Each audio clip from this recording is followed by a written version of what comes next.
Ассалому алайкум бародарон ва хоҳарони азиз, шумо блоги тоҷиконро тамошо карда истодаед. Бародарон, ба канали мо ҳатман обуна шавед, ба зангула зер кунед то ки аз видеоҳои нави мо бехабар намонед ва лайкро пахш кунед.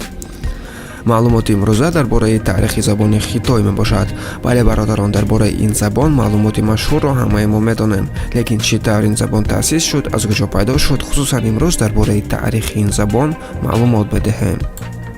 забони чинӣ на танҳо яке аз қадимтарин забонҳо дар замони мо, балки алифбои онҳо аз ҳама кӯҳнатарин дар замини мо мебошад.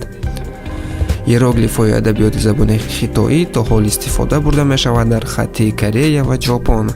дар алифбои чинӣ ҳар як рамз ишораи як ҳиҷоро дорад ва шумораи иероглифҳо 80 000 мебошад, аммо дар замони имрӯза қисми зиёди онҳоро кӯҳна меҳисобанд ва истифода намебаранд.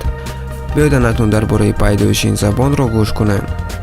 азбаски забони хитоӣ аз ҳама қадимтарин забон аст, афсӯс ки маълумоти дақиқ дар бораи пайдоиши ин забон нест, аммо як назарияти умумӣ машҳур аст ки аксарият дуруст меҳисобанд.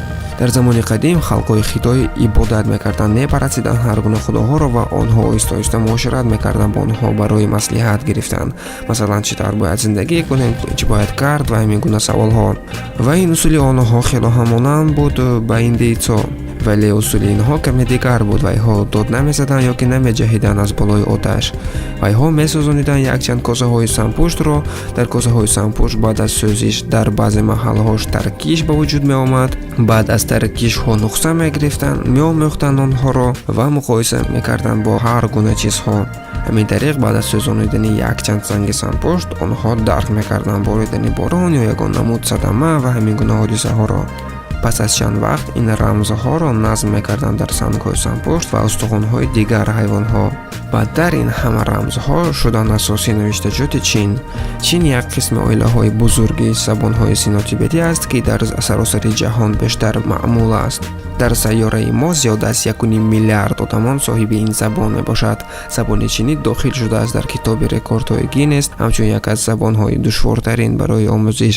дар замони имрӯза агар шумо донед 500 иероглифи хитоиро, шумо метавонед фаҳмидан назми онҳоро.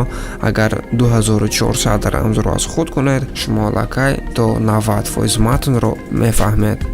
бародарон, ин буд маълумоти кӯтоҳ дар бораи забони хитой. умедворем ки навори мо ба шумо писанд омад. сарбаланду хонаобод бошад.